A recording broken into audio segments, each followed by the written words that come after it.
స్తోత్రం. హల్లెలూయా. ఇక్కడ దావీదు గురించిన విషయం మనం చూస్తున్నాం.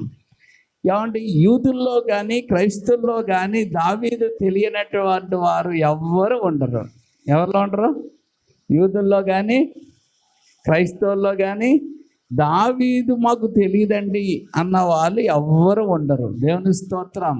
ఎందుకు అని అంటే దావీదు బైబిల్ గ్రంథంలో అంత గొప్పవాడు. హల్లెలూయా.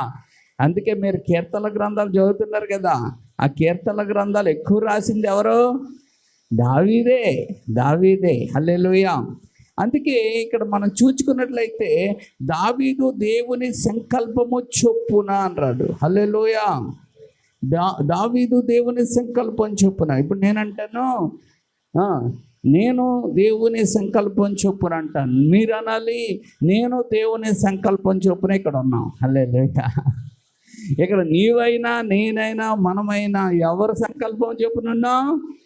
ఆ దేవుని సంకల్పం చొప్పునే నీవు ఇక్కడ ఉన్నావు, కానీ నీ సొంత ఉద్దేశంతో ఇక్కడ నువ్వు లేవు. హల్లెలూయా. హల్లెలూయా. దేవుడు తన సంకల్పం చొప్పున నిన్ను పిలుచుకున్నాడు, రక్షించుకున్నాడు, తన కుమారుడిగా చేసుకున్నాడు. అందులో డౌటే లేదు. అందులో ఎవరికి డౌట్ పడవలసిన పని లేదు. చాలామంది దేవుడు నన్ను పిలుచుకున్నాడు, దేవుడు నాతో ఉండట్లేదు ఏంటి అంటూ ఉంటారు. దేవుడు నిన్ను పిలుచుకున్నాడు కనుకే నీవు ఈ దినము వరకు సజీవ రెక్కల్లో ఉన్నావు. దేవుడు నిన్ను పిలుచుకున్నాడు కనుకే నీవు ఈరోజు వరకు దేవునితో నడవగలుగుతున్నాం. హల్లెలూయా. హల్లెలూయా. హల్లెలూయా. ఇదేంటండి అలాగంటారు మీరు? లగుండే అతను పాపం చేసాడండి, ఇదిగోండి ఈమె పాపం చేసిందండి, ఇదిగోండి ఇలా అలా చేస్తున్నారండి, వీళ్ళు ఎలా చేస్తున్నారండి, అదిగోండి ఆమె అయితే ఏకంగా పాపంలోనే ఉందండి అని కొంతమంది అనొచ్చు. మరి దేవుడి సంకల్పంలో ఉందంటారండి వాళ్ళు అంటారు. మీరు దేవుని సంకల్పంలో ఉన్నారు. అయితే అలా జరగడానికి కారణం ఏంటో మనం తెలుసుకుందాం. దేవుని స్తోత్రం.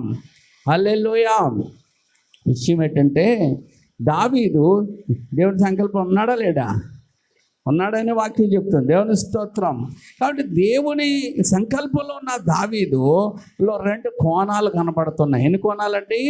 2 కోణాలు కనపడుతున్నాయి. ఒక కోణము దేవుడు దావీదును కోరుకుని దావీదుని హెచ్చించి రాజుగా చేశాడు. దేవుని స్తోత్రం. ఏమండి ఈ రాజుగా చేసినప్పుడు దావీదు దేవునికి ఎందుకు ఇష్టమయ్యాడు అని అంటే చిన్నోడు కాబట్టి ఇష్టమయ్యాడు. ఏమండి ముద్దుగా ఉన్నాడని ఇష్టమయ్యాడు, అది కాదు. దేవుడికి దావీదు ఎందుకు ఇష్టమయ్యాడు? దేవుణ్ణి దావీదు బాగా స్తుతించేవాడు. ఏం చేసేవాడు? ఆరాధన. అందుకే ఎవరైతే నిజంగా ఆరాధిస్తారో వారిని దేవుడు ఎక్కువగా ఇష్టపడతాడు. హల్లెలూయా.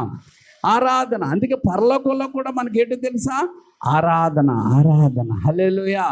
కాబట్టి ఏమంటే దేవుణ్ణి దావీదు ఆరాధించేవాడు. ఆరాధిస్తూ ఉన్నప్పుడు అతడికి తెలియకుండానే దేవుని సన్నిధిని అతడు అనుభవించేవాడు. కనుక ఒక రోజు ఏమొచ్చిందంటే ఒక సింహం వచ్చి పిల్ల పట్టుకెళ్ళిపోతుంటే దానితో ఏమంటే ఇతడు దూకి వెళ్ళి పోరాడాడు. అంటే అతని బలము చూచుకొని కాదు, దావీదు తన బలమును చూచుకొని కాదు. ఏ బలము?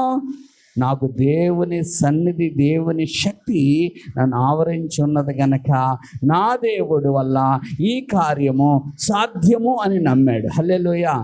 అక్కడ మళ్ళీ ఏమొచ్చింది? ఎలుగుబంటి వచ్చింది. ఎలుగుబంటి మామూలు అయిందా? పట్టుకున్నట్టు వదలదండి ఎలుగుబంటి. అలాంటి ఎలుగుబంటితో కూడా అతడు చురుకుగా పాలు పంచుకొని దాన్ని చంపేశాడు. అంటే దాని నోట్లో ఉన్న ఆ గొర్రెపిల్లను, సింహం నోట్లో ఉన్నది ఎలుగుబంటి పట్టుకున్న గొర్రెపిల్లను విడిపించాడంటే అది ఎవరి శక్తి? అది నా శక్తి కాదని దావీదు బాగా ఎదిగి ఉన్నాడు.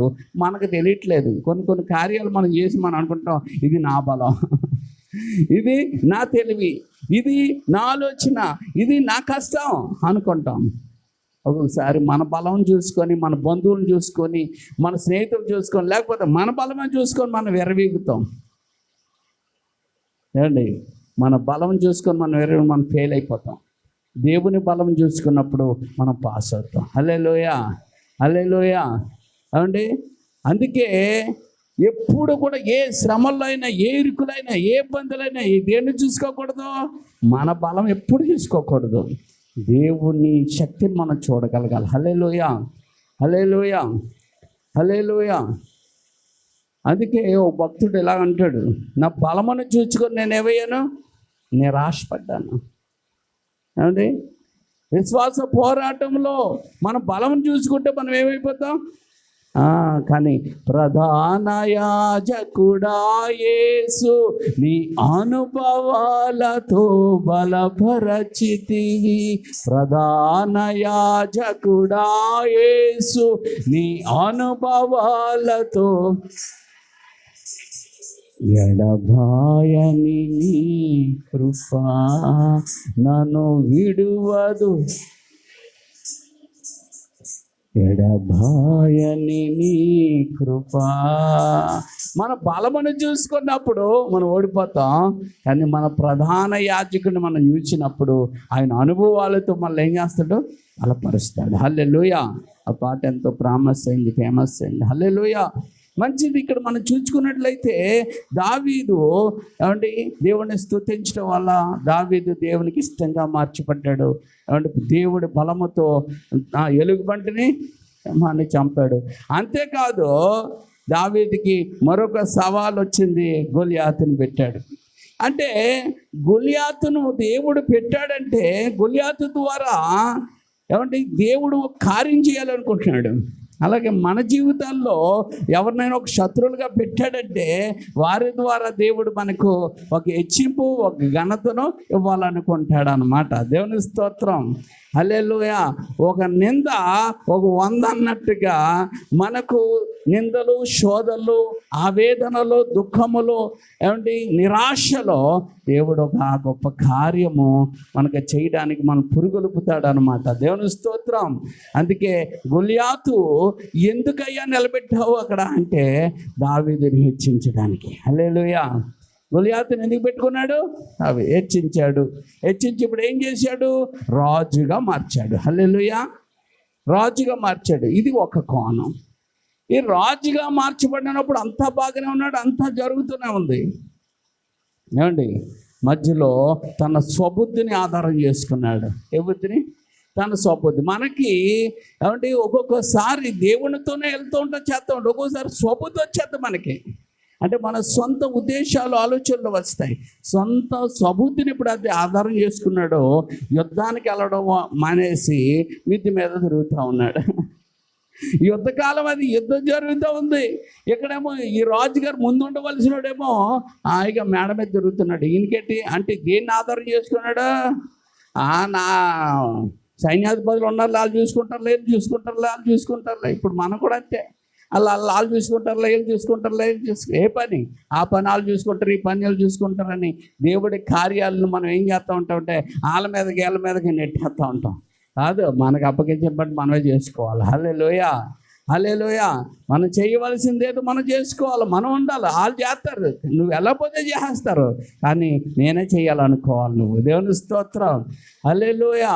కాబట్టి దావీదు అప్పగించబడిన పని యుద్ధం చేయాలి, కానీ యుద్ధం చేయకుండా ఏం చేస్తున్నాడు అంటే ఏం చేశాడు, స్వబుద్ధిని ఆధారము చేసుకున్నాడు. అందుకే చూడకూడదు కూడా చూపించాడు సైతాన్ గాడు. ఏం చూసాడంటే ఒకటి చూపించాడు. చూడగానే ఇతడికి ఇదయింది. ఇతనికి ఏమైనా తక్కువ భార్యలు, 3 మంది భార్యలు దావీదుకి ఆల్రెడీ. నాబాల్ భార్యను కూడా తీసుకొని పెట్టుకున్నాడు, అబిగైల్ చేసుకున్నాడు. ఇంకేం కాదువా ఏమండి, సిపాయి భార్య కావాల్సి వచ్చినట్టుగా ఈయన ఏం చేశాడు అంటే ఇదయ్యి ఆమెను తీసుకుని వచ్చి ఆమెతో వ్యభిచారము చేశాడు. ఆమె కడుపు అని తెలిసింది. ఇప్పుడు ఏం చేయాలో అర్థమవుక మరొక తప్పు చేస్తున్నాడు. ఏం చేస్తున్నాడు, అలా ఆయన రప్పించాడు.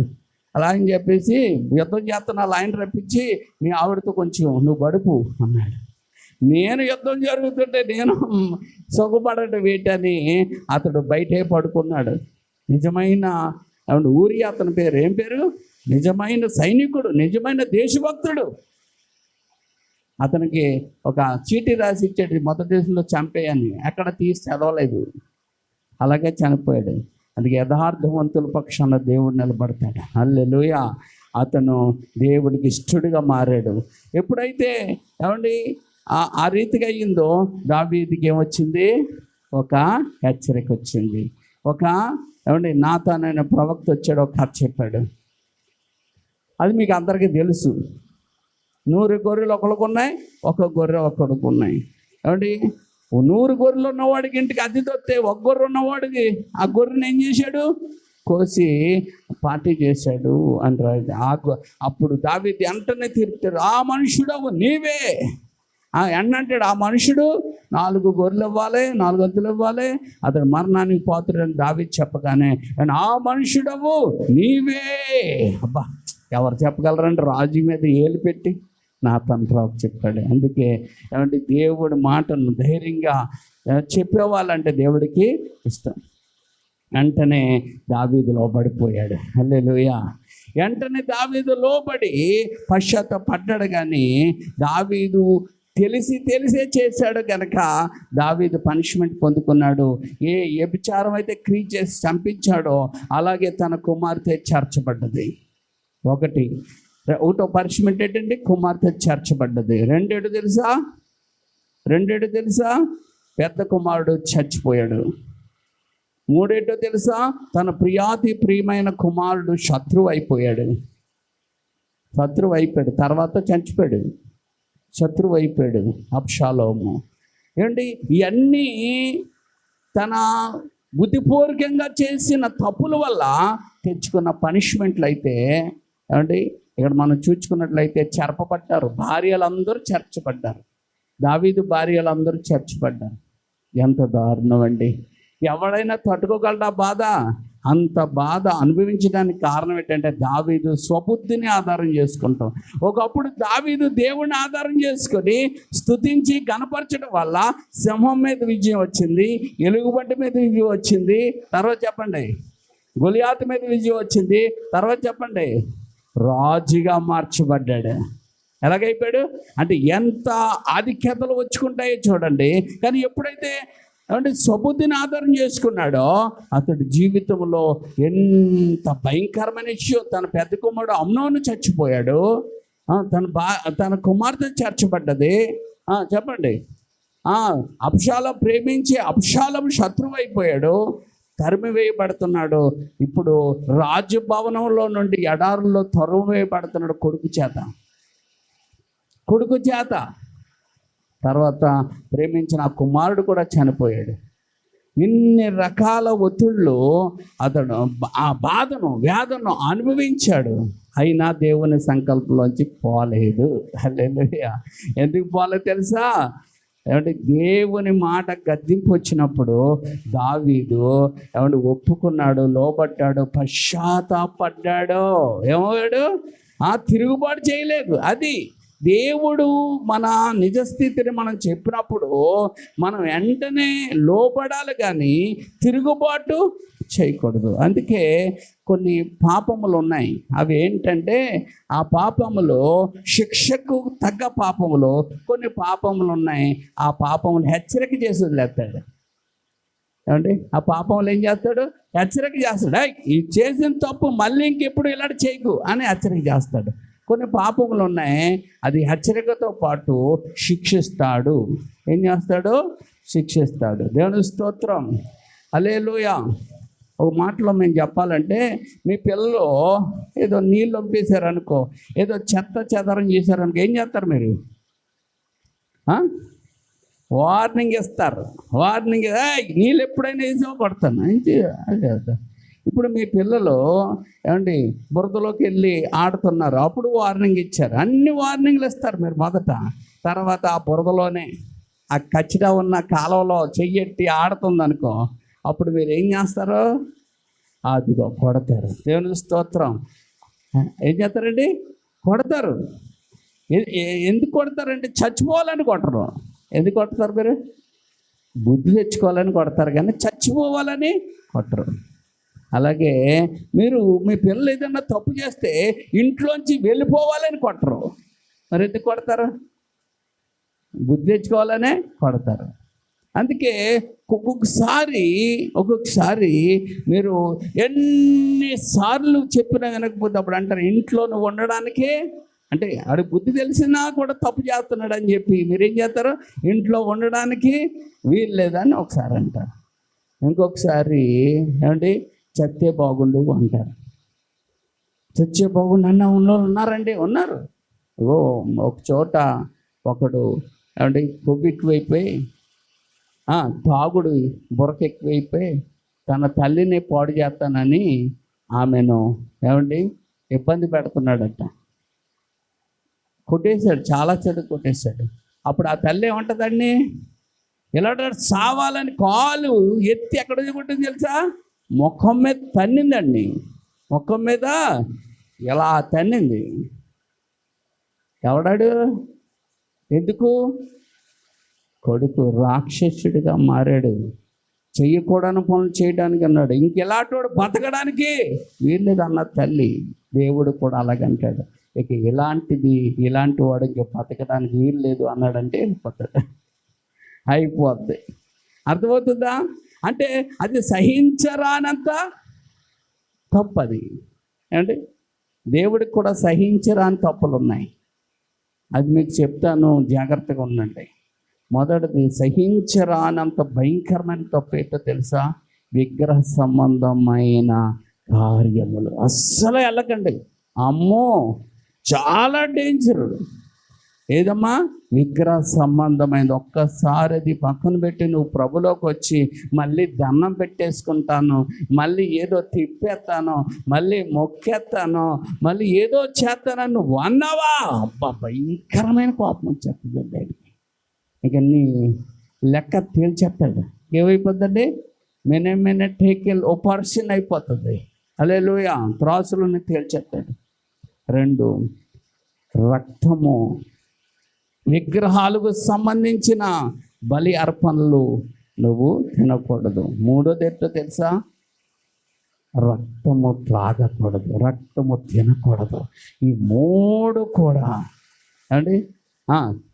4, జారత్వము. జారత్వం అంటే ఏమండి, నీ భార్య కాక, నీ భర్త కాక వేరే ఒకరితో నువ్వు బుద్ధిపూర్వకంగా నువ్వు పాపం చేస్తే దానికి మాత్రం ఖచ్చితంగా ఏముంటుంది తెలుసా?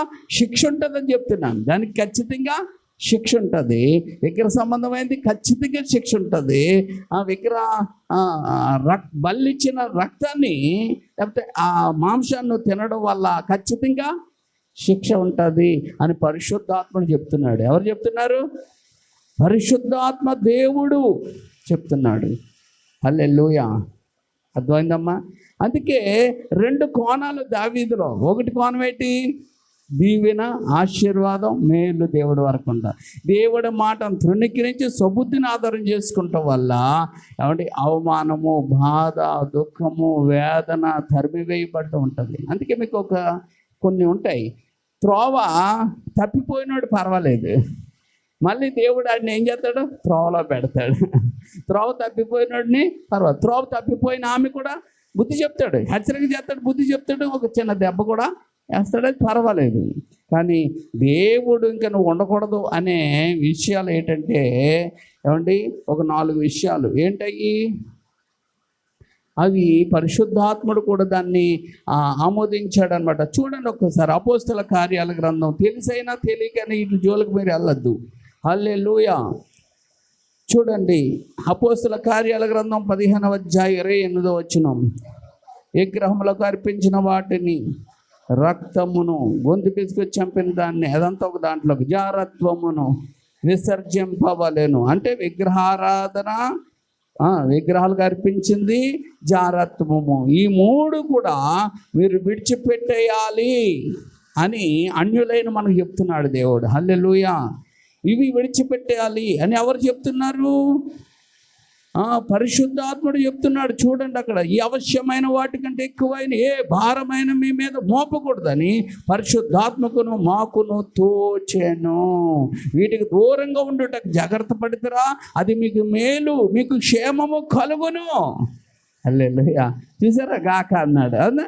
ఖచ్చితంగా అవుతుంది. అయితే కొంతమంది ఏమండి కొంతమంది దావీదైతే ప్రభు వైపు చూచి విడిపించేసుకున్నాడు, కానీ కొంతమంది విడిపించుకోలేకపోతున్నారు. కొంతమంది విడిపించుకొని వచ్చేయగలరు, ఎందుకంటే ఒక గదిలో బంధించారు అనుకోండి, ఏదో రకంగా తలుపులు తీసుకొని వచ్చేస్తారు. కానీ కొంతమంది విడిపించుకోలేరు, ప్రభుని నమ్ముకుంటారు, ప్రభులోనే ఉంటారు, ప్రభుతో నడుస్తూనే ఉంటారు, కానీ అంటే వారు బంధించబడి ఉంటారు. ఏ బంధికాలు ఏమండి? బంధించబడి ఉంటారు. ఏం బంధికాలు తెలుసా? ఇవి ఉండవు, ఎకర సంబంధం ఇవి ఉండవు. ఇవి ఉంటే అన్నీ తీసేస్తాడు దేవుడు, ఇవి ఉంటే తీసేస్తాడు. ఇవి చాలా డేంజర్. ఇప్పుడు నేను చెప్పాను కదా, ఈ 3 చాలా డేంజర్. ఈ 3 లేవు, కానీ కొంతమందికి ఏముంటుందంటే త్రాగుడు వ్యసనము అండి, వ్యభిచారం అనే వ్యసనము, పేకాటనే, జూదమనే వ్యసనము, అలాగే త్రాగుడు అంటే గుట్కాలు, అంటే శరీరాన్ని పాడు చేసుకునే వ్యసనాలు. ఇవి వారిని ఏం చేస్తాయి? బంధించేస్తాయి. ఏం చేస్తాయి? కట్టేసాయి శుభ్రంగా. ఆడు కట్టబడి ఉన్నాడు, కట్టబడిన గాడిద అన్నట్టు కట్టబడి ఉన్నాడు. కొంతమంది ఉంటారు ఊబ, అది ఏమంటే ఎప్పుడో చేసిన పాపాలు వాళ్ళని పట్టుకొని ఏం చేస్తుంటే ఆ పాపంలో వాళ్ళు బంధిస్తాయి. అది ఓబ అంటారు. ఏమిటండి? ఓబ. ఈ ఓబలో ఉన్నవాడు, ఈ కట్టబడినోడు ఎప్పటికీ వాడంతటి వాడు విడుదల పొందలేడు. అర్థమవుతుందా? ఈ కట్టబడిన వాళ్ళు, ఈ ఓబలో ఉన్న వాళ్ళు ఎప్పటికీ వారంతటి వారు మరి ఏం చేయాలి తెలుసా? రక్షించేవాడి కొరకు కేకలు వేయాలి. ఏం చేయాలా? రక్షించేవాడి కొరకు కేకలు వేయాలి. హెల్ప్ హెల్ప్ హెల్ప్ అని ఎలాగొరుతామో అలాగ రక్షించేవాడైన దేవుని వైపు కేకలు వేస్తే దేవుడు ఆ ఊబలో నుంచి నువ్వును విడిపించుకోలేవు తెలుసు కనుక దేవుడే ఆ ఊబలోంచి నిన్ను లేవనెత్తి తన బండ మీద స్థిరపరుస్తాడు. హల్లెలూయా. దేవుడే నీ కట్లను విప్పి తను నీకు విడుదలను ఇస్తాడు. అందుకే అలాంటి వారు ఏమండి, ఇలాంటి పాపంలోంచి నేను బయటపడలేకపోతున్నాను, ఇలాంటి విషయాల్లోంచి నేను బయటపడలేకపోతున్నాను అనుకున్న వాళ్ళు కన్నీటితో దేవుడికి ఏం చేయాలా? చూడండి, ఆ ఓబలో ఉన్నవాడు ఎలాగరుతాడు, ఆ కట్టేసినోడు ఎలాగరుతాడు, అలా కన్నీటితో అరగలిగితే దేవుని హస్తము వారిని లేవనెత్తుతుంది. హల్లెలూయా. అందుకే సంఘంలో అలాంటి వారు కొంతమంది ఉన్నా వాళ్ళు ప్రార్థన చేయరు. అలాగా ఇదేదో బాగుందనుకొని సాగిపోతున్నారు అనమాట. బాగుందని సాగిపోకూడదు. అది నిన్నేం చేస్తుందంటే లోపల ఉన్నవాడికి ఎలా ఉంటుందంటే స్పాంజ్లో ఉన్నట్టు ఉంటుంది. అది ఇలాగ ఊగుతున్నట్టు ఉంటుంది, కానీ నేనేం చేస్తూ ఉంటుంది. అలాగే కట్టబడినోడికి ఎలా ఉంటుందంటే అన్నీ తెచ్చి పెడుతున్నట్టు ఉంటుంది, కానీ కట్టబడినోడు చివరికి ఏమవుతాడంటే చంపబడతాడు. అందుకే పాపం అనే కట్ల చేత, పాపం అనే ఊబిలోనూ ఉన్న వారిని నువ్వు రక్షించుకోలేవు. నువ్వు రక్షించగలిగిన దేవునికి ఏం చేయాలా? కన్నీటితో మొరపెడితే ఆ పరిస్థితులన్నిటినీ ఆయన మార్చివేస్తాడు. దేవుని స్తోత్రం. హల్లెలూయా. అదే ఆ పరిస్థితి ఎవరికి ఉంది? పాపాత్మురాలైన స్త్రీ. అందుకే ఆమె విస్తారముగా వేడిచింది కనుక ఆమె విస్తారమైన పాపములన్నీ క్షమించబడ్డాయి. హల్లెలూయా. అందుకే ఏడాలి. హల్లెలూయా, హల్లెలూయా. కాబట్టి దావీదు దేవుని సంకల్పంలో ఉన్నాడా లేడా? మరి ఉన్నవాడు పాపంలోకి ఎలాగొచ్చాడు? స్వబుద్ధిని ఆధారం చేసుకున్నాడు. ఏం చేసుకున్నాడు? తన సొంత బుద్ధిని ఆధారం చేసుకోవటం వల్ల అతడు పనిష్మెంటు ఉందా లేదా? ఎంత పనిష్మెంట్ ఉంది, ఎవరైనా తట్టుకోగలరా? ఏమండి, చెట్టంత కొడుకులు చచ్చిపోతే తట్టుకోగలరా? చెట్టంత కూతురు ఏమండి ఇలాగైతే తట్టుకోగలరా? ఏమంటే భార్యలు చెరచబడితే తట్టుకోగలరా? కానీ ఏమండి అంత గొప్ప శిక్షను అనుభవించాడు. శిక్షణ ఏం చేశాడు? అనుభవించాడు. అందుకే దావీదు మనకు ఒక ఎగ్జాంపుల్గా ఉన్నాడు. దావీదు రోజు చెప్తున్నాడు, అరే బాబు మీరు ఎలాగుండాలంటే, నేను అక్కడి నుంచి ఇంకెన్నడూ కూడా దేవుడిని దూరంగా బ్రతకలేదు. దేవుడికి నేను ఎలా బతికాను తెలుసా? ఇష్టంగా బతికాను. ఇక్కడి నుంచి ఎలా బతికాను? నేను ఇంక ఇష్టంగా బ్రతికాను. ఆయన ఎప్పుడు నేను బాధ పెట్టడానికి వెళ్ళలేదు. ఎందుకంటే ఆయన బాధ పెడితే నాకు తనులు ఎక్కువైపోతాయి, బాధలు ఎక్కువైపోతాయి. అందుకే నేను చెప్తున్నాను, దేవుడికి మనం ఇష్టకరంగా మారిపోవాలి. తప్పులు చేసే ఉంటాం, పొరపాటు చేసే ఉంటాం, కానీ ఒప్పుకొని విడిచిపెట్టేసి క్షమాపణతో, అందుకే 51వ కీర్తనలో అదే, ప్రభువా హిస్సోపుతో నన్ను బాగా కడుగు, ఇదిగో నీ సన్నిధిలోంచి నన్ను తోసివేయకయ్యా, నీ పరిశుద్ధాత్మ యొద్దని తీసివేయకయ్యా అని కన్నీటితో మొర్రపెట్టుకున్నాడు. ఆ క్షమాపణ పొందుకొని దేవుడికి ఏమైపోయాడో తెలుసా? దావీదు ఇష్టమైపోయాడండి. చూడండి, అపోస్తుల కార్యాల గ్రంథము 13వ అధ్యాయము, అపోస్తుల కార్యాల గ్రంథం 13వ అధ్యాయము 22వ వచనం. ఏర్పరచెను, యెషయా కుమారుడైన దావీదును కనుకొంటిని, అతడు నా ఇష్టానుసారుడైన మనుషుడు, అతని ఉద్దేశాలన్నీ నెరవేర్చునని చెప్పి అతను సాక్ష్యం ఇచ్చాడు దేవుడు. హల్లెలూయా. అది ఇక్కడ నుంచి ఎలా మారిపోయాడంటే, దేవునికి ఇష్టానుసారుడైన మనుషుడు, దేవుడు ఉద్దేశాలు మాత్రం ఆయన తోసేయడు. హల్లెలూయా, హల్లెలూయా. ఈరోజు మనది ఎలాగుంటుందంటే, వింటున్నాం, దాన్ని పక్కన పెడుతున్నాం. ఎన్నిసార్లు హెచ్చరించినా వినలేని వాళ్ళకి ఏమవుతుందంటే పన్నులు పడతాయి. నేను చెప్పాను, మన పిల్లలకి ఎన్నిసార్లు చెప్పినా వినకపోతే మనం ఏం చేస్తాం? వాళ్ళు చావాలని కాదు, వాళ్ళు బ్రతకాలని. హల్లెలూయా. వాళ్ళు రోగాలు పాలవకూడదని, వాళ్ళు నష్టపోకూడదని, వాళ్ళు ఏమంటే చదవకపోతే కొడతాం. నీకు వాళ్ళు చదవకపోతే నీకేంటి, కానీ వాళ్ళ భవిష్యత్తు పాడైపోద్దని మనము కొడతాం అన్నమాట. దేవుని స్తోత్రం. హల్లెలూయా. మేము చేపలు పట్టడానికి వెళ్ళేవాళ్ళం. మా కూడా వచ్చిన కుర్రోళ్ళు అందరూ చేపలు పట్టేవారు. ఆ చేపలు వాళ్ళ అమ్మగారి ఇంటికాడికి ఇస్తే వాళ్ళ అమ్మలు అందరూ వండేవారు. మా అమ్మను చేపలు పట్టుకుని నేను వస్తే పెంట మీద పడేసేది. అప్పుడు నాకు ఏమనిపించింది, వాళ్ళ అమ్మలు ఎంత మంచి వాళ్ళో, మా అమ్మ కషాయి తెచ్చి ఇంకా ఆ చేపలు పట్టి నేను తేవడం ఎందుకు, పట్టడం ఎందుకు అనిపించేది నాకు. కానీ ఆ చేపలు పట్టి అలాగా ప్రోత్సహించిన తల్లిదండ్రులు అందరి పిల్లలు ముద్దులైపోయారు.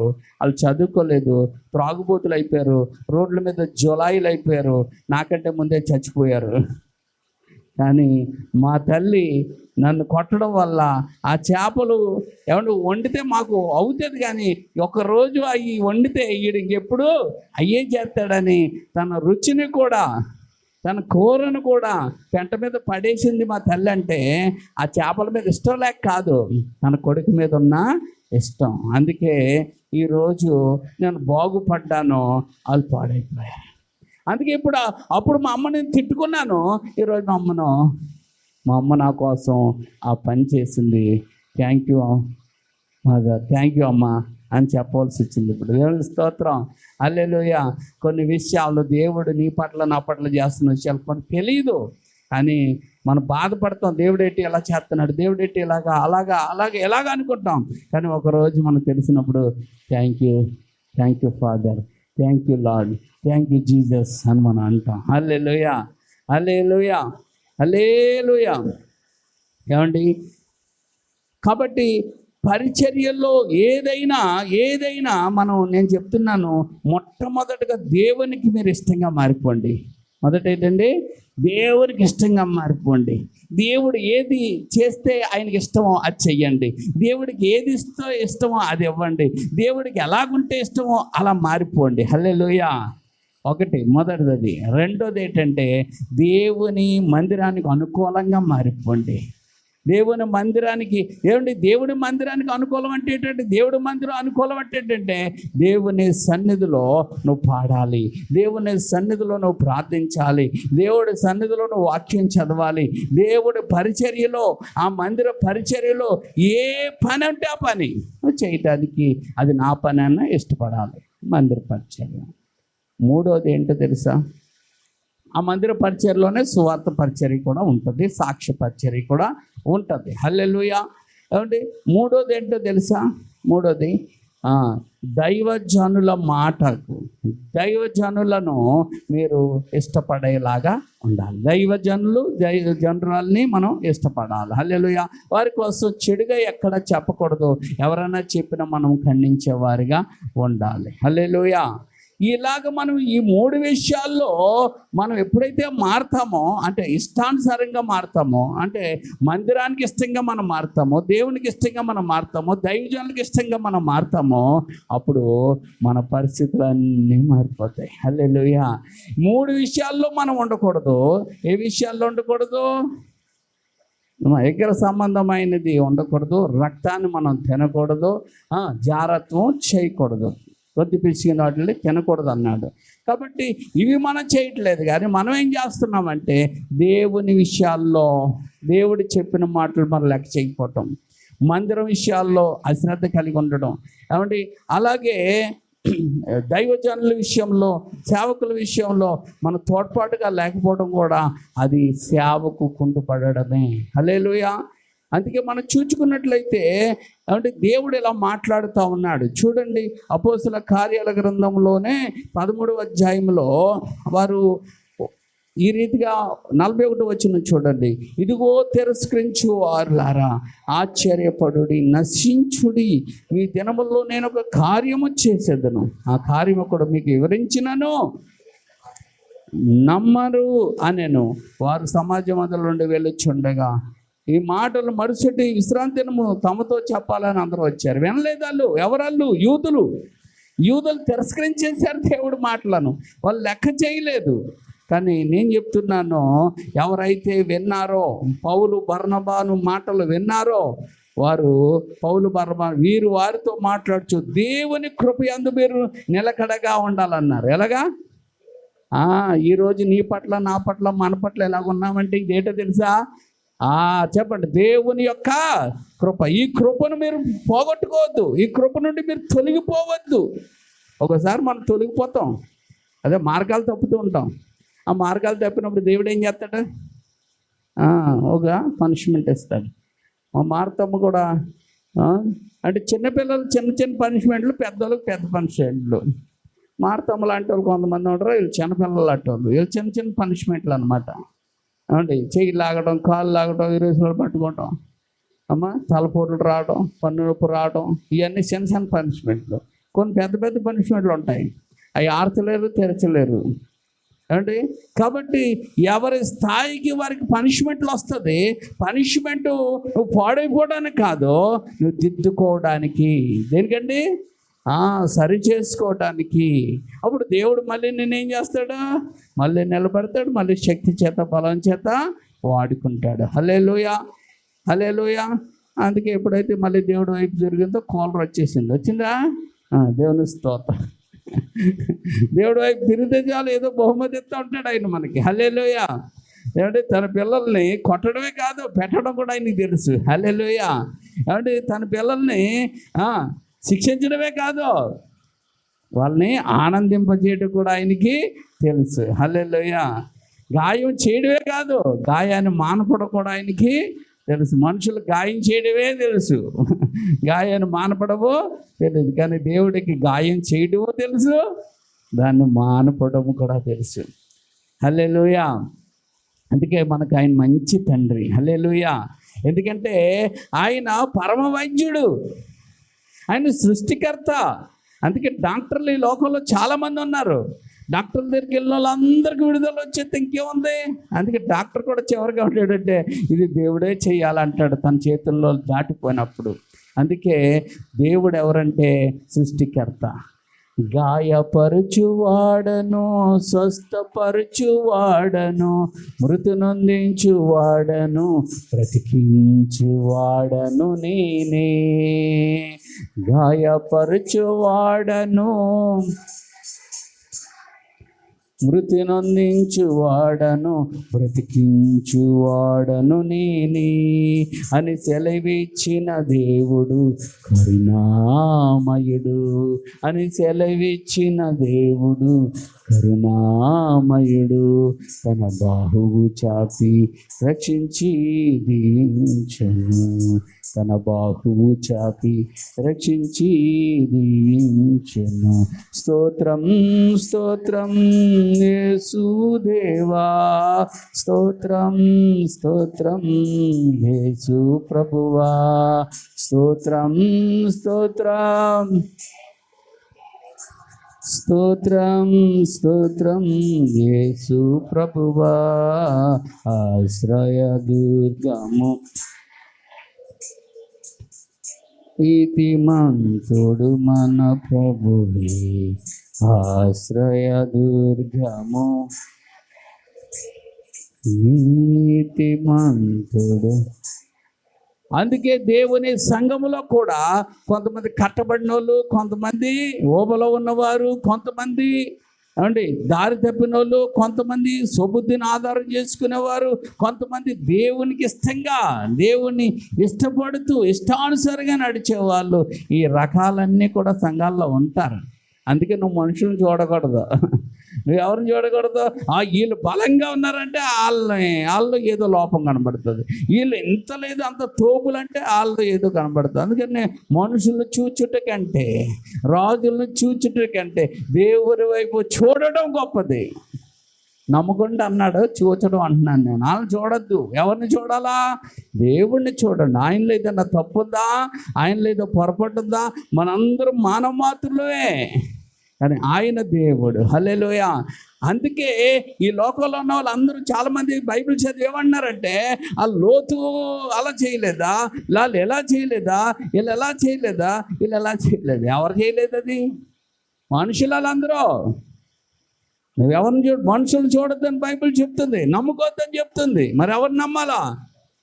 విశ్వాసమును కర్త దాన్ని కొనసాగించు. ఆయన నమ్ము, ఆయన నమ్ము. హల్లెలూయా, హల్లెలూయా.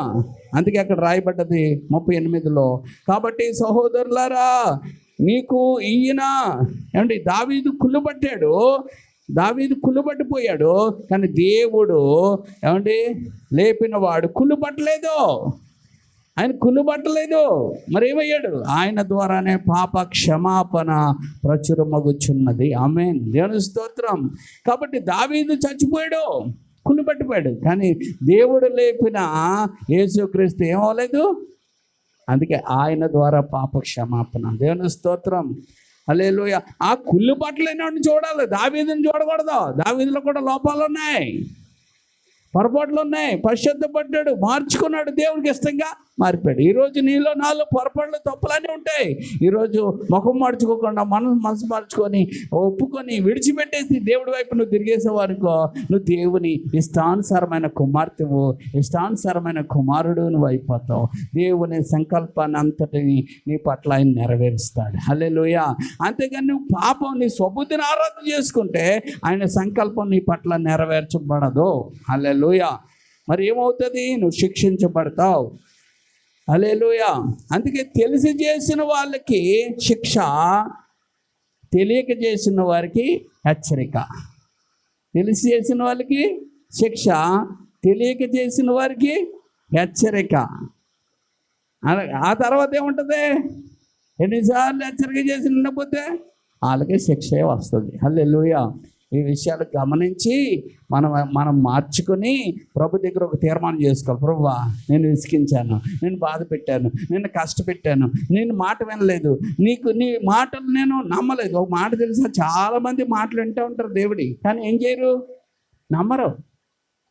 ఆ ఎల్లమ్మ ఈ పుల్లమ్మ మాటలు మాత్రం నమ్ముతారు, కానీ దేవుడి మాటలు వాళ్ళు ఏం చేయరండి? నమ్మరు. అందుకే ఇక్కడ వారు ఏం చేశారట? దేవుడి మాటలు తిరస్కరించారట. ఇదిగో తిరస్కరించి వాళ్ళరా నశించిపోతారు మీరు. కాబట్టి తిరస్కరించకండి దేవుడి మాటలు. మరి దేవుడి మాటలు ఏం చేయాలా? దేవుని మాటలు ఏం చేయాలా? నమ్ముకోవాలా. దేవుని స్తోత్రం. దేవుని అందుకే స్టీవెన్సన్ అంటాడు, నీ మాటను నమ్మి నిన్ను నమ్ముకొని. దేవుని స్తోత్రం. నీ మాట నమ్ముతున్నాను అంతే. నమ్మితే దేవుడు గొప్ప ఆశ్చర్య కార్యాలు జరిగించేస్తాడు. దేవుని స్తోత్రం. హల్లెలూయా. ఇక్కడ ఒకడు ఉన్నాడు, వాడిని దేవుడు ఏం చేశాడంటే స్వస్థపరిచాడట. వాడిని దేవుడు స్వస్థపరిచాడట. దేవుని స్తోత్రం. హల్లెలూయా. వాడిని దేవుడు స్వస్థపరిస్తే వాడు ఏం చేస్తున్నాడు అంటే, వాడు దేవుడు స్వస్థపరిచినప్పుడు వాడు ఏం చేస్తున్నాడు?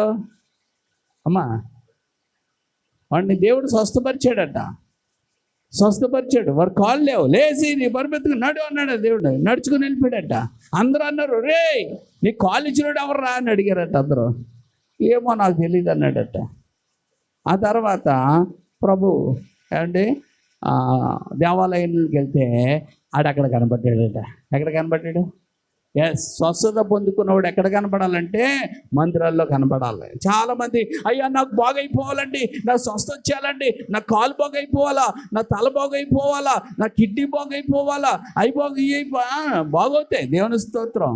కానీ నువ్వు ఎక్కడ ఉండాలి తెలిసిన తర్వాత మందిరంలో ఉండాలి. హల్లెలూయా. యేసు ప్రభు గారు ఎక్కడ కనిపించాడు? మందిరంలో కనిపించాడు, దేవాలయంలో కనిపించాడట. హల్లెలూయా. అప్పుడు అన్నాడట, నువ్వు స్వస్థ పొందుకున్నావు కనుక నువ్వు నిలకడగా ఇందులో ఉండాలి. హల్లెలూయా. అందుకే చాలామందికి అవసరాలు వాడుకుంటారు దేవుణ్ణి, మళ్ళీ అవసరం రాదా? అందుకే ఒక్కసారి దేవుడిని నిరూపణ గొప్ప కార్యం జరిగిన తర్వాత ఇంకెన్నడు వాడిని ఏం చేయకూడదు, విడిచిపెట్టకు. ఒక్కసారి నువ్వు పెళ్లి చేసుకొని ఏమండి వాగ్దానం చేసిన తర్వాత ఇంకెన్నడు అలాగే విడిచిపెట్టకూడదు. దేవుడిని కూడా అలాగెన్నడు విడిచిపెట్టకూడదు. హల్లెలూయా, హల్లెలూయా. ఏమండి అక్కడ ఒక చక్కటి మాట ఉంటుంది చూడండి. ఎప్పుడైతే మీరు రక్షణ పొందుకొని వారు దేవుని కృపలో నిలకడగా ఉన్నారో, నిలకడగా ఉన్న వాళ్ళు ఏం చేస్తారంటే దేవుని కొరకు ఎవరికి చెప్పకుండా ఊరకనే ఉండలేరు అన్నమాట. దేవుని స్తోత్రం. హల్లెలూయా. 50 వచనం చదువుదాం. ఏమంటే 13:50 అపోస్తల కార్యంలో.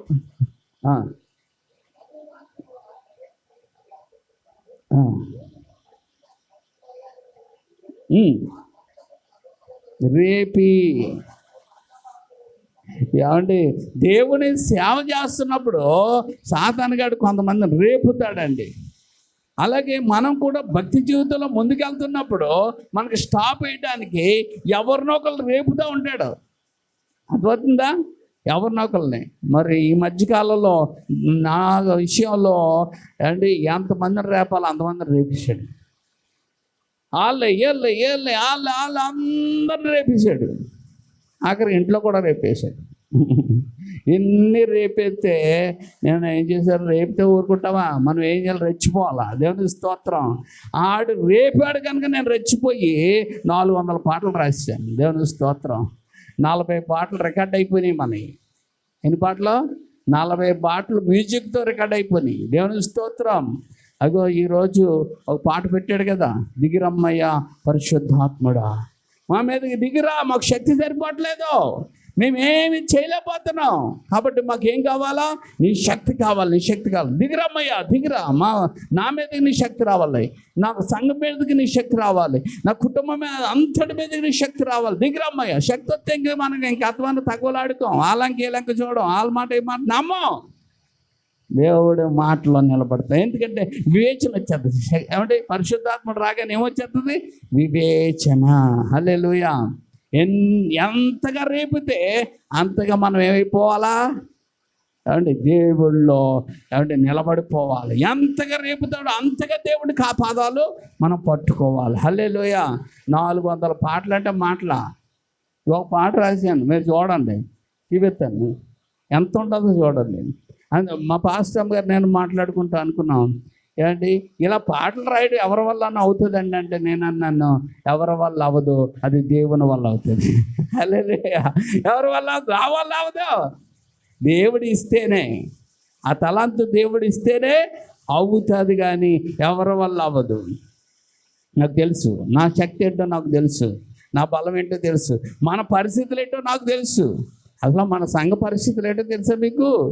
ఏమంటే కిందంతా వాటరు, చుట్టూ అంతా తాటాకులు, అందులో వచ్చి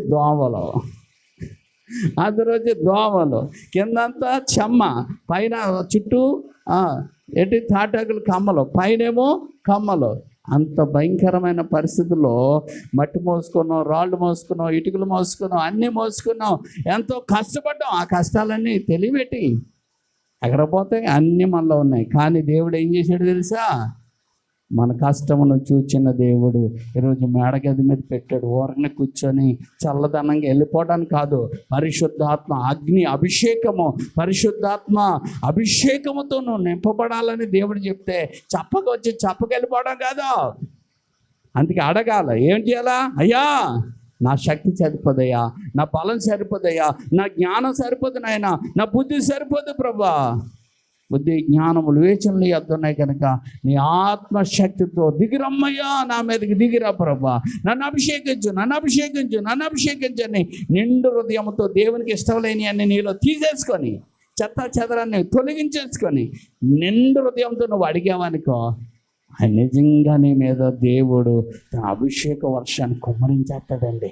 దేవుని స్తోత్రం. తలనొప్పులు ఉండవు, కాళ్ళ నొప్పులు ఉండవు, ఈ నొప్పులు ఉండవు, అన్ని నొప్పులు ఎగిరిపోతాయి. దేవుని స్తోత్రం.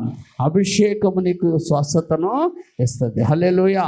ఇక్కడ చూడండి, అక్కడ కూడా కొంతమంది ఏం చేశారట, రేపారట, ప్రముఖులను రేపారట. మనకు కూడా మామూలు వాళ్ళతో రేపితే మనకేముండదు, ప్రముఖులు రేపుతూ ఉంటాడు.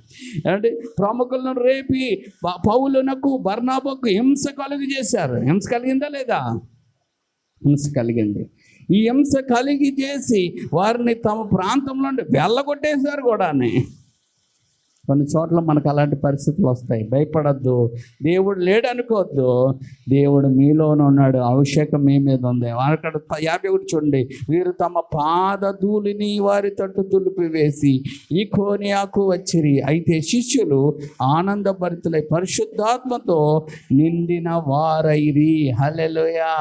చూసారా, వారు తోసివేసినా, హింసించినా, ఎటకారం చేసినా, రేపినా వాళ్ళు ఏం బాధపడలేదు. అక్కడ లేకపోతే కొద్దిగా దేవుడు నన్ను నడిపిస్తున్నాడని నిలబడ్డారు. హల్లెలూయా. సంతోషముతో పరిశుద్ధాత్మతో నింపబడ్డారు. పరిశుద్ధాత్మతో ఏం చేశారండి? అందుకే రేపిన వారిని మీరు చూడొద్దు, హింసించిన వారిని మీరు చూడొద్దు అండి. పరిశుద్ధాత్మతో నింపిన వాడిని మనం చూద్దాం. హల్లెలూయా. పరిశుద్ధాత్మతో నింపిన వారిని మనం చూడాలి. హల్లెలూయా. హల్లెలూయా. తిట్టిన వాళ్ళు చూడొద్దు, దూషించిన వాళ్ళు చూడొద్దు. తిట్లు దోషల్లో అన్నీ పొందుకొని మనకు సాక్ష్యం ఇస్తున్న యేసయ్య వైపు మనం చూడాలి. హల్లెలూయా. కాబట్టి 40 సాంగులు మరి మొన్న మా ఫెలోషిప్లో చెప్పాను. ఏమండి, 1000 చరణాల పాట రాస్తున్నానంటే భక్కుమని నవ్వారు అందరూనే.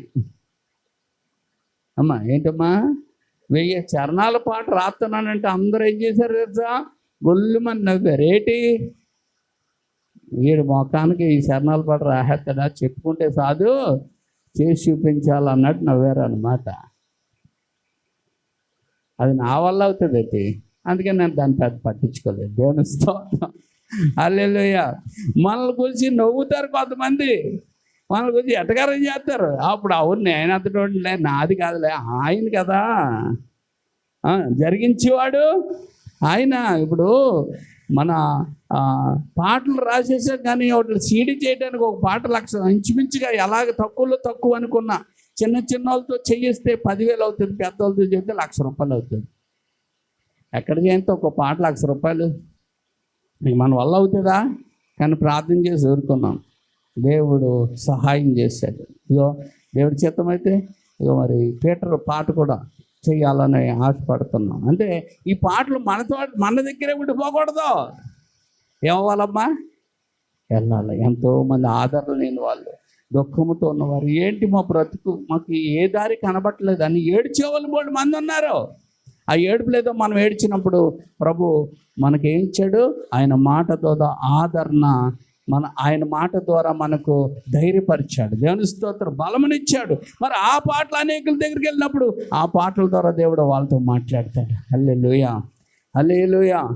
అందుకే ఏమండి, మన పాటలు మన సంఘం పట్ల దేవుని యొక్క సంకల్పము ఉన్నది. ఏటుంది? మా పాస్టర్ గారు ఆత్మ అన్నది అంటారు. ఏమండి, మీరేం భయపడిపోకండి, బాధపడిపోకండి, ఇది సత్య సంఘం కాబట్టి దేవుని శోధన మన సంఘానికి లేకపోతే ఇంకెవరికి ఉంటుంది? ఏ సంఘానికి? మన సంఘానికే ఉంటుంది. లాల్ సాగు ఏముంటుంది? వాళ్ళు వెళ్తారు 4 పట్టుచీరలు కట్టుకుంటారు, వాళ్ళ వంక వీళ్ళ వంక చూసుకుంటారు, వాళ్ళ మాట వీళ్ళ మాట మాట్లాడు పోతారు. అది కాబట్టి అక్కడ ఎందుకు ఉంటుంది? ఇది సత్యము వాక్యానుసారంగా నడుస్తున్న సంఘం కనుక ఇక్కడే వస్తాయి శోధనలు, ఇక్కడే వస్తాయి సమస్యలు, ఇక్కడే వస్తాయి రకరకాల మాటలు. ఎక్కడ రాకపోతే ఎక్కడ వస్తాయి? కాబట్టి మీరు ఈ విషయంలో భయపడద్దు, దేవుడు చక్కబెడతాడు. మౌనంగానే ఉందాం మనం అని పాస్టర్ అమ్మగారు కూడా నాకు చెప్తూ ఉంటారు. అలాగే దేవుడు మన సంఘాన్ని కడతా ఉన్నాడు. అందుకే కొన్ని సమస్యల్లోనికి మధ్యలోకి రాకపోవడానికి కారణం ఏంటంటే మధ్యలోకి మనుషులు వెళ్ళడం వల్ల ఆ సమస్య పరిష్కరించబడదు, కానీ దేవుని హస్తం వచ్చినప్పుడు ఆ సమస్యగా కనబడదు. ఇంకా హల్లెలూయా, హల్లెలూయా. అందుకే కొన్ని సమస్యల కోసం తెలిసిన సేవకురాలుగా మేము ఏం చేస్తామంటే కన్నీరు గార్చి ఆ ప్రభుకి మనం ఏం చేస్తాం, ప్రార్థన చేస్తాం. ఆయన మనకి ఎవరంటే ప్రధాన యాజకుడు. హల్లెలూయా, హల్లెలూయా. ఆ ప్రధాన యాజకుడు మనతో మాట్లాడతాడు. అందుకే సమస్య తెలియడం కంటే అంటే సమస్యను ఆయనకి తెలియపరచడము అది ఎంతో గొప్పది. హల్లెలూయా. అందుకే ఈరోజు దావీదు ఆ తరము వారికి దేవుని సంకల్పం చొప్పున ఏం చేశాడట, సేవ చేసి నిద్రించినట్టుగానే మనము కూడా కొన్ని విషయాల్లో దావీదు ఎలాగ తప్పిపోండొచ్చు లేదా తప్పిపోకపోండొచ్చు. ఏదేమైనా ఏమండి దేవుని సంకల్పంలో మనం ఉన్నాం కనుక మనం అప్పచెప్పుకొని ఆయనకి ఇష్టం లేదు అన్నీ తీసేసుకొని దావీదు ఎలాగైతే ఏమండి సరి చేసేసుకొని దేవుడికి ఇష్టంగా మారిపోయాడో అంటే ఆ రీతిగా మనం కూడా ఎలా మారిపోవాలా, దేవునికి ఇష్టానుసారంగా మనం మారిపోవాలి. అక్కడ ఏముందో చూడండి, భలే మాట ఉంటుంది అది. ఆ మాట 13వ అధ్యాయంలో ఏంటి 22 మధ్య మాటలో, అతడు నా ఇష్టానుసారుడన అని సాకే దీర్ఘం ఉంది కదా, ఇష్టానుసారుడైన మనుష్యుడు అతడు, నా ఉద్దేశములన్నీ ఎవరిచ్చారు, దేవుడిచ్చాడు సాక్షి. అదే అంటున్నాను, మనుషులు నేను మెచ్చుకుంటారు, మెచ్చుకోకపోతే మెచ్చుకుంటే మెచ్చుకొని లేకపోతే లేదు. దేవుడు మెచ్చుకున్నవాడు గొప్పవాడు. దేవుడి స్తోత్రం. ఎవరు మెచ్చుకోవాలా, దేవుడివే. అందుకే నువ్వు ఆ మనుషులకి ఇష్టంగా ఉంటే ఉండు, లేకపోతే లేదు, కానీ నువ్వు మాత్రం దేవుడికి మాత్రం ఇష్టంగా మారిపో, దైవ సన్నిధికి ఇష్టంగా మారిపో, దైవ సేవకులకి ఎవరి సహకారంగా మారిపో. రానున్న కాలంలో దేవుడు నిన్ను ఒక బలమైన దుర్గంగా మారుస్తాడు, ఒక కథలని సియోను కొండలాగా మార్చేస్తాడు. హల్లెలూయా. అందుకే అభిషేకం పొందుకోవాలి. ఆ అభిషేకం ఒకటే అభిషేకం పొందుకోకపోవడానికి కారణం ఏంటంటే అవిధేయత. అభిషేకం పొందుకోకుండా ఉండడానికి కారణం ఏంటంటే పాపంతో నింపబడి ఉండడం. ఈ పాపం కాలిపోవాలి. చెప్పండి, విధేయతగా నువ్వు మారిపోతే ఈ రెండు నీలో ఉంటే ఆయన అభిషేకం నీ మీదకి వస్తుంది. వచ్చేంత వరకు నువ్వు ప్రార్థన చేస్తూ ఉండే, ఎక్కడో చెత్త ఉంటుంది, దానివల్ల అభిషేకం ఆగుతుంది. అది పోయేంత వరకు నువ్వు ప్రార్థన చేయి, నీ ప్రార్థనలో అది కొట్టుకుపోతుంది. దేవుని స్తోత్రం. అందుకే ప్రార్థన చేసేవాడు పాపం ఉండదట, ప్రార్థన చేసి పాపం ఉన్నవాడు ప్రార్థన చేయలేడట. హల్లెలూయా. అందుకే ప్రార్థన చేస్తూ ఉంటే నీలో ఎక్కడ దాగున్న అవి కూడా అన్నీ కొట్టుకుపోతాయి. హల్లెలూయా. అందుకే దేవుడు మనకి ఎవరంటే మంచి బోధకుడు. మనకెవరండి, మంచి బోధకుడు. దేవుడు తన అడుగువారు అందరికీ ఎవరిని గద్దించగా నిశ్చయముగా పరిశుద్ధాత్మను ఇస్తానని వాగ్దానం చేశాడు. పరిశుద్ధాత్మతో నింపబడిపోతామండి. మన సంఘం నింపబడదామని పరిశుద్ధాత్మ గురించి చాలా రోజులు చెప్పుకుంటున్నాం, కానీ సాతాను గాడు ఎలాగోలాగా ఏం చేస్తున్నాడంటే నీకు అర్థం అవ్వకుండా చేస్తున్నాడు. ఇంకెంత అర్థమైపోయినా అర్థమై తీరిపోతుంది. ఎందుకంటే పరిశుద్ధాత్ముడి మీదే ఇంచుమించు చాలా పాటలు ఇచ్చాడు దేవుడు. హల్లెలూయా. అందులో ఒక పాటే దిగిరమ్మయ్యా పరిశుద్ధాత్ముడా, అభిషేకించయ్యా పరిశుద్ధాత్ముడా అనే పాట ఇంక రెండవ పాట వచ్చే వారం ఒక రిలీజ్ అవుతుంది పాట. ఆ పాట నేను పాడిన నా వాయిస్తో వస్తుంది. అది దేవుని స్తోత్రం. హల్లెలూయా, హల్లెలూయా. నా వాయిస్తో ఒకటి వస్తుంది, పాస్టమ్మ గారి వాయిస్తో ఒక పాట వస్తుంది. అలాంటి అవకాశాన్ని కూడా దేవుడు మనకు ఇచ్చాడు. దేవుని స్తోత్రం. మీరు ప్రార్థన చెయ్యండి. ఈ పరిచర్యను మనది కాదు, ఈ పరిచర్య దేవునిది, దేవుణ్ణి కలిగి ఉన్న మనందరిది. హల్లెలూయా. ఇది నాది కాదు, దేవునిది.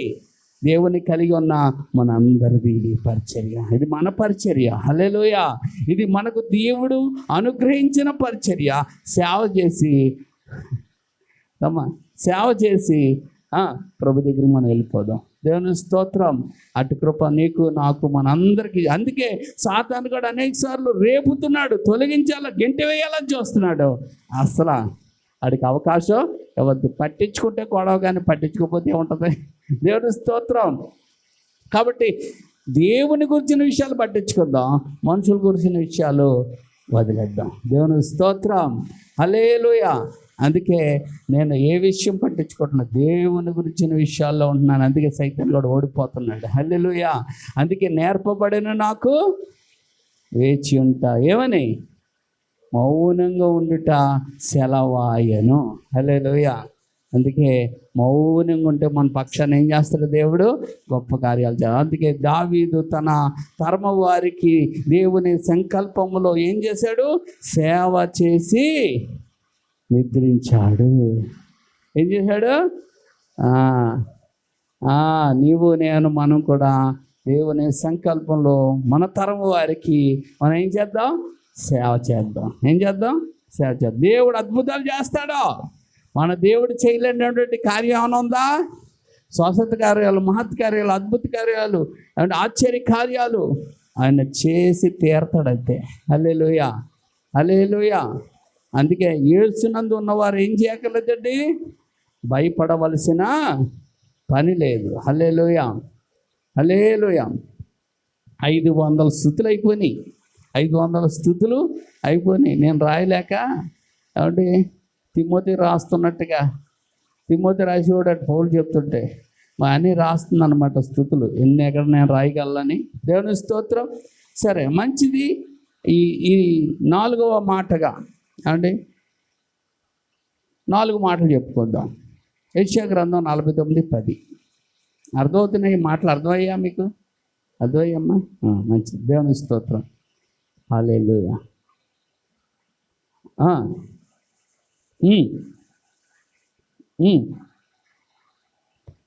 మన కాపరు అలట్టుడు తెలుసా? ఎడారులో నడిపించడమే కాదు, నీటి పొక్కల దగ్గర కూడా నడిపించడం తెలుసు. ఒక్కొక్కసారి మనకు బుద్ధి రావడానికి ఎడారులో నడిపిస్తాడండి. ఎడారులో నడిపిస్తూ ఉంటాడు బుద్ధి రావడానికి. బుద్ధి వచ్చేసిన తర్వాత ఏం చేస్తాడు తెలుసా? నీటి పొక్కల యొద్దకి తీసుకెళ్తాడు. నీటి పొక్కలు ఆరిపోతాయా? నువ్వు ఎప్పుడు అంటే నువ్వు తాగడమే తప్ప ఆరిపోవడం ఉండదు. దేవుని స్తోత్రం. నీటి పొక్కల యొద్దకు నడిపించిన వాడా నీకే స్తోత్రము. లోకాసు వార్త 1వ అధ్యాయము 21. లోకాసు వార్త 1వ అధ్యాయం 20.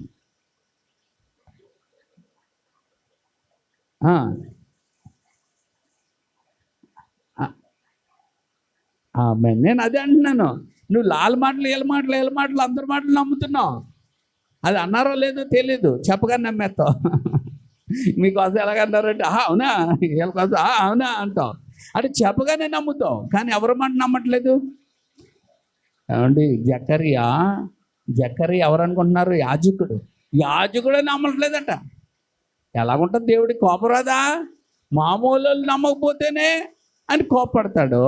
ఇంకా చెప్పండి, జకరియా నమ్మకపోతే ఎలాగుంటుందంటే, ఇప్పుడు మీరు నమ్మకపోతే నేను కోపపడను అన్నాను, కానీ నేను నమ్మకపోతే చెప్పి నేను నమ్మకపోతే అని మా కోపం రాదా? అందుకే కోపం వచ్చింది. జకరియా, నేను ఎవరిని అనుకుంటున్నావు? సర్వశక్తిమంతునిగా మరి నేను చెప్పిన మాట ఎందుకు నమ్మట్లేదు? నేను చెప్పిన మాట ఆ సమయంలో నెరవేరుస్తుంది, అప్పటి వరకు నువ్వు మోగడైపోతావు అన్నాడు. అయిపోయాడా? చూసారా? దేవుడి మాట నమ్మకపోయినా పనిష్మెంటే. అందుకే దేవుని మాటను నమ్మితే ఆశీర్వాదం. హల్లెలూయా. దేవుడి మాటను నమ్మితే ఉందంటే ఆశీర్వాదం. అందుకే నీ మాటను నమ్మి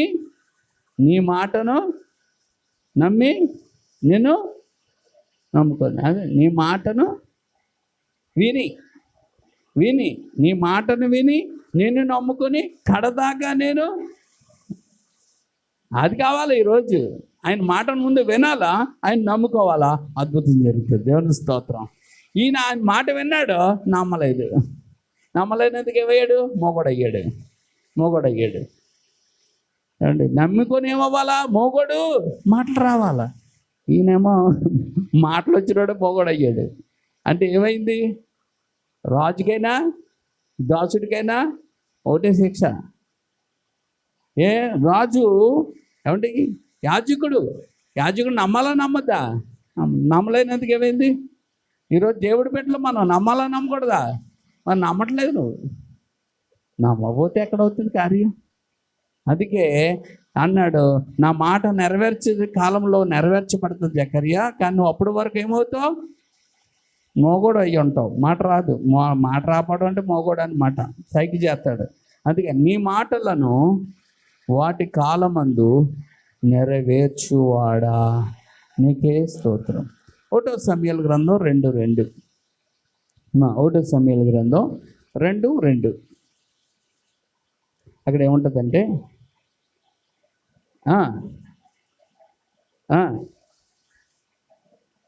బాగా వినండి. నీకు అప్పులు అయిపోయావా? అప్పుల పాలు అయిపోయావా? తీర్చే వాళ్ళు ఎవరు లేరా? ఈ దేవుడే నీ అప్పులన్నీ తీర్చి నీకు విడుదలనిచ్చే దేవుడు. నువ్వు అనారోగ్యంతో అయిపోయావా? డాక్టర్లు బతకమంటున్నారా? లేకపోతే అది ఏదో చెయ్యాలా, ఏదో విడుదల అవ్వదు అంటున్నారా? ఎక్కడ అవ్వదు. ఈ దేవుడే నీకు స్వస్థతనిచ్చే దేవుడు. ఎందుకంటే ఈ దేవుడే నిన్ను కలుగు చేసినాడు. ఈ దేవుడే నీ అవయవాలను బాగు చేసే దేవుడు. హల్లెలూయా, హల్లెలూయా. ఇక నువ్వు ఎందుకు పనికిరావనుకుంటున్నారా? నువ్వు నాకు కావాలరా అంటాడు. ఈ దేవుడే నిన్ను బాగు చేసే దేవుడు. ఒరే, నువ్వు ఈ తాగుడు, ఈ జోదం, ఈ పనుల నుండి నువ్వు విడుదల అవ్వలేవన్నారా? నువ్వెందుకు పనికిరావన్నారా? నేను విడుదల చేస్తాను, నేను బాగు చేస్తాను అన్న దేవుడు. హల్లెలూయా. నీకు గర్భాలు లేదు, నీకు పిల్లలు పుట్టరంటావా? నేనే నీకు బిడ్డలను ఇస్తాను అంటాడు. అంటే ఈ లోకం ఏదైతే చేయలేవని, నిన్ను తృణీకరించి, నువ్వు పనికిరావని, నీ వల్ల అవ్వదు అని నేను తోసేస్తే, ఈ దేవుడు నీ పక్షాన్ని నిలబడతాడు. ఈ దేవుడు ఎలా అంటాడో తెలుసా? ఈ దేవుడు ఎలా అంటాడో తెలుసా? దీనుల పక్షముగా నిలబడే దేవుడు. త్రోసివేయబడిన వారు, ఎందుకు పనికిరా, పాపంతో నింపబడి ఈ జీవితము నీకెందుకు అనుకుంటున్న వారికి నేనుండి నిన్ను పరిశుద్ధపరుస్తాను, నా కూతురిగా, నా కుమారుడిగా నిన్ను చేసుకుంటానని చెప్పగలిగిన దేవుడు ఎవరైనా ఉన్నారంటే బైబిల్ దేవుడే. హల్లెలూయా. నువ్వేదైనా ఎత్తావా, నువ్వేదైనా చేస్తావా, నువ్వు ఎగురుతావా, నువ్వు దూకుతావా అనేవాళ్ళు ఈ లోకంలో ఉన్నవాళ్ళు. ఈ దేవుడు ఏంటో తెలుసా? నీ మనస్సును నాకు ఇస్తావు, నీ హృదయాన్ని నాకు ఇస్తావా అని అడుగుతాడు. హల్లెలూయా. నీవు నీ హృదయము నాకు ఇస్తే నీ హృదయంలోని నేను వస్తా అంటాడు. హల్లెలూయా. ఎంత గొప్ప దేవుడు అండి. హల్లెలూయా. అందుకే ఇలాంటి దేవుడు, ఎలాంటి దేవుడు? బైబిల్ దేవుడు లాంటి దేవుడు ఇంకెక్కడ లేడని సాక్ష్యం పొందాడు అన్నమాట. నీవు తప్ప మరి ఏ దేవుడును లేడని సాక్ష్యము పొందినవాడా, నీకే స్తోత్రం. హల్లెలూయా. యోహాను సువార్త 5:8-9. యోహాను సువార్త 5:8-9.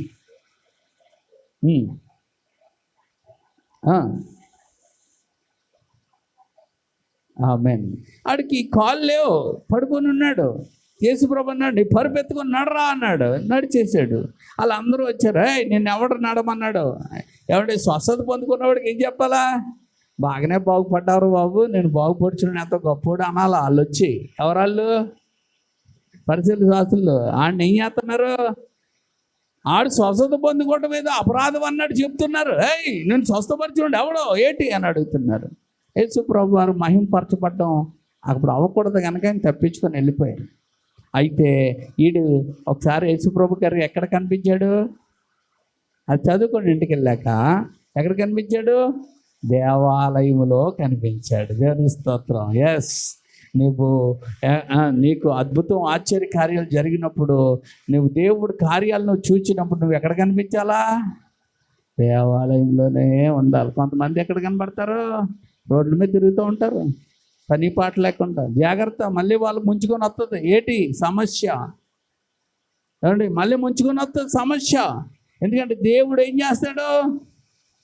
సైతాన్ గారు చెప్తుంటాడు, నీ బిడ్డ అంటున్నావు, నీ కుమారుడు అన్నావు, నీ కుమార్తె అంటున్నావు, సాక్షిగా ఉంటున్నారు అంటున్నావు. ఇప్పుడు చూడు ఏం చేస్తున్నారు, ఎలా తిరుగుతున్నారో. నీ మందిరానికి విలువిస్తున్నారా? నీ సన్నిధికి విలువిస్తున్నారా? నీ వాక్యానికి విలువిస్తున్నారా? చూడు అని చెప్పినప్పుడు ఆయన అంటాడు, సరే చూసుకో అంటాడు. అంతే అంతే. పెద్ద విస్ఫోటనం, పెద్ద సమస్య, పెద్ద బాధ, పెద్ద గొడవ వచ్చేసిందని ఇప్పుడు ఎక్కడికి వెళ్తూ ఉంటారు? తల్ల పట్టుకొని తిరిగేలాగా మారిపోతూ ఉంటారు. కాబట్టి దేవుని సన్నిధిలో ఉన్నవారు దేవుడి సన్నిధిలో ఉండాలా. ఆదివారం అంటే దేవుడికి ఇవ్వాల్సిన సమయం ఇది. యూదులైతే ఒక రోజంతా ఇచ్చేస్తారు, నువ్వు రోజంతా ఇవ్వక్కర్లేదు, 3 గంటలు ఇవ్వలేవా. యూదులైతే ఏం చేస్తారు ఉన్నారు, ఆ రోజంతా పని పాటు చేయరు. ఇంకా యూదులకి మొత్తం అంటే సైరన్లు మోగిపోతాయి అంట, ఇంకే పని చేయకూడదు, అన్నీ కట్టేది అంటున్నాయి. కానీ మనకు అవి ఏం లేవు. ఇప్పుడు చర్చికి వస్తావు, మధ్యాహ్నం ఇంకో పనికి వెళ్ళిపోతావు.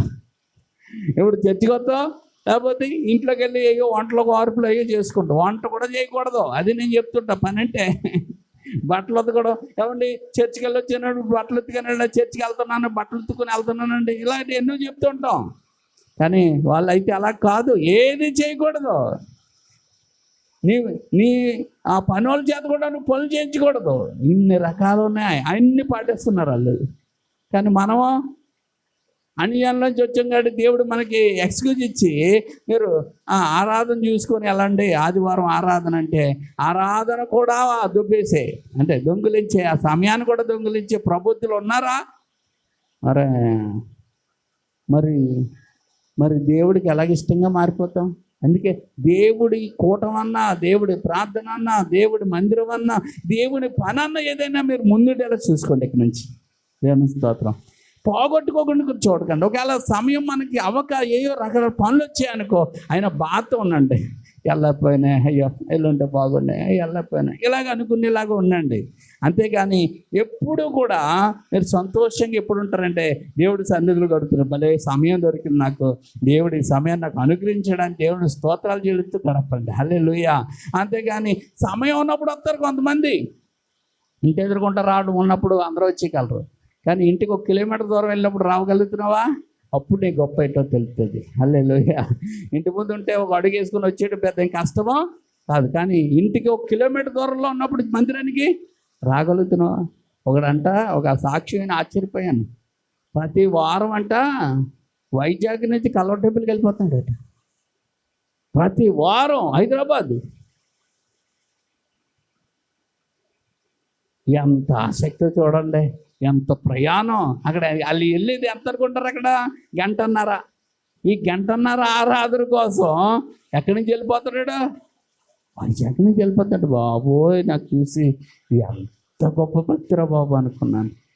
మనం ఎక్కడి నుంచి ఎక్కడ రావడానికి అయ్యో దూరం వెళ్ళిపోయామంటే రాలేకపోయామండి. ఎక్కడంటే అంటాడు. ఎక్కడెక్కడికే ఏమండి, ఎవరు సోలకోట నుంచి కూడా రావడానికి కష్టమే. ఎప్పుడంటే ఎవరైనా సోలకోటలో ఉన్నారనుకో, లేదా ఇంకో చోట ఉన్నారనుకో, ఎక్కడున్నావంటే అక్కడ ఉన్నానండి రాలేకపోయినంటావు. అంటే 15 కిలోమీటర్లు 20 కిలోమీటర్లకే నీకు దూరం. కానీ ఏమండి వైజాగ్ నుంచి అంత దూరం వెళ్ళి ఆ 1.5 గంట కోసం వెళ్ళి వస్తున్నాడండి. అంత డబ్బులు ఖర్చు పెడుతున్నాడు, అంత సమయాన్ని ఖర్చు పెడుతున్నాడు. కాబట్టి మనం సిగ్గుపడాలి. అలాంటి సత్యం అని చెప్పుకుంటాం కదా, సత్యంలో నిలవాలా, సత్యానికి సాక్షులుగా వాడబడాలి. హల్లెలూయా. కాబట్టి ఈ విషయాలు మనం అందరూ నేర్చుకోవాలి. దేవుని స్తోత్రం. అందుకే నీ మాటతో రక్షించువాడా. అందుకే ఆయన మాటతోనే రక్షిస్తాడు. ఆయన మాటతో రక్షించబడ్డా, స్వస్థత పొందుకున్నాడు, రక్షించబడ్డాడు. హల్లెలూయా. అందుకే నీ మాటతో రక్షించువాడా, నీకే స్తోత్రం. ప్రార్థన చేసుకుందాం. అందుకే దేవుని మందిరాన్ని ఎవ్వరు కూడా, మగవాళ్ళు కాదు ఆడవాళ్ళు కాదు, ఎవ్వరు కూడా ఏం చేయకూడదు, నిర్లక్ష్యం ఉంచకూడదండి. దేవుడి సేవకుడు బాధపడ్డాడంటే దేవుడు ఇంకా బాధపడతాడండి. అందుకే మనము ఏమండి దేవుణ్ణి